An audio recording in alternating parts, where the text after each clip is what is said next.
l'histoire sordide de ce couple britannique, qui préfigura l'affaire du trou. Bonjour et bienvenue sur WAC News. Le 3 août 1992, dans la ville paisible de Gloucester, dans le sud-ouest de l'Angleterre, l'agent Stephen Burnside croise une jeune fille visiblement inquiète. Rassurée de tomber sur un policier, elle lui confie qu'une amie à elle aurait été enlevée près de Cromwell Street. Selon son témoignage, un homme aurait conduit la victime chez lui, l'aurait agressée, et aurait filmé les événements. Troublée, elle demande à l'agent si une telle situation est normale. Stephen Burnside enregistre immédiatement la déclaration et la transmet à sa hiérarchie. La gravité de l'affaire pousse les enquêteurs à agir sans délai. Dès le lendemain, une enquête est ouverte, et le suspect identifié correspond à Fred West, un habitant de la ville déjà connu des autorités.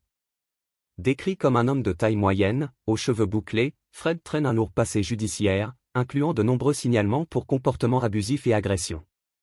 L'enquêtrice Hazel Savage, qui connaît bien le suspect, est chargée de l'affaire. Elle apprend que Fred West avait déjà été impliqué dans une affaire de séquestration et d'agression des années auparavant, mais aucun procès n'avait abouti, en partie à cause du soutien de son épouse, Rosemary West. Le 6 août 1992, à l'aube, une perquisition est menée au 25, Cromwell Street. Derrière les murs d'apparence ordinaire, les policiers découvrent des éléments glaçants qui marqueront durablement l'enquête. Ce lieu se révélera être au centre d'une affaire bouleversante qui ébranlera tout le pays. Des centaines d'abus sexuels filmés chez Fred et Rose West. Lors de cette perquisition, Hazel Savage met la main sur une bonne centaine de cassettes vidéo. Empilées les unes sur les autres, elles occupent quasiment toute une hauteur de PAN de mur. L'enquêtrice les fait embarquer. Elles révéleront ce qu'il y a de pire chez Fred, des abus innommables, où le consentement des adolescentes exposées à la caméra semble clairement ne pas être obtenu. Hazel en visionne une, la jeune femme attachée et sexuellement agressée par Fred West dès les premières minutes de l'enregistrement. C'est suffisant pour arrêter Fred West. En garde à vue, l'homme lâche le nom de sa fille, Anna-Marie, née d'un précédent mariage. La police se rend au domicile de cette jeune femme âgée alors de 28 ans. Cela fait une dizaine d'années qu'elle a quitté Cromwell Street. Celle qui a grandi alors que son père venait de rencontrer Rose raconte toutes les souffrances que cette dernière a pu lui faire subir. À 9 ans, la petite fille est victime des pires sévices. Enfermée dans la cave, elle est violée par son propre père, alors que derrière eux, Rose ricane.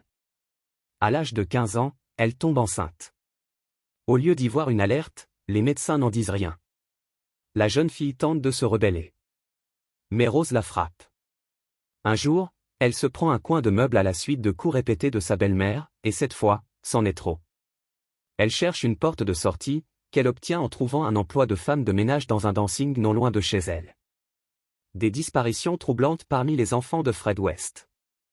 Alors que l'enquête progresse, un nouvel obstacle surgit. Le témoignage d'Anna-Marie alarme Fred et Rosemary West, qui parviennent à intimider leur ancienne victime, allant jusqu'à proférer des menaces de mort si elle déposait plainte. Pendant ce temps, une autre révélation vient relancer les investigations. Anna-Marie évoque ses frères et sœurs, incitant les enquêteurs à examiner leur sort. Avec horreur, Hazel Savage découvre que 2 des filles de Fred West semblent avoir disparu sans laisser de traces. Interrogé, Fred West propose des explications simples. Selon lui, l'une des filles serait partie vivre avec sa mère biologique, tandis que l'autre aurait fugué dans son enfance. Ces justifications suffisent à la justice, et faute de preuves tangibles, le couple est relâché. Quant aux cassettes vidéo retrouvées lors de la perquisition, elles sont détruites sur décision judiciaire, écartant ainsi des éléments potentiels de preuve. L'enquête s'enlise, et l'affaire Fred West semble mise en veille. Les dossiers s'empilent, mais aucun nouveau développement ne permet de faire avancer les investigations. Pourtant, 1 an plus tard, un signalement de la structure sociale suivant les enfants West bouleverse la situation. Cette révélation inattendue pousse l'enquêtrice Hazel Savage à relancer ses recherches avec détermination. Comment Hazel Savage est-elle parvenue à faire éclater la vérité? Quelles atrocités encore insoupçonnées cette affaire révélera-t-elle? Comment ce couple a-t-il pu échapper à la justice pendant si longtemps?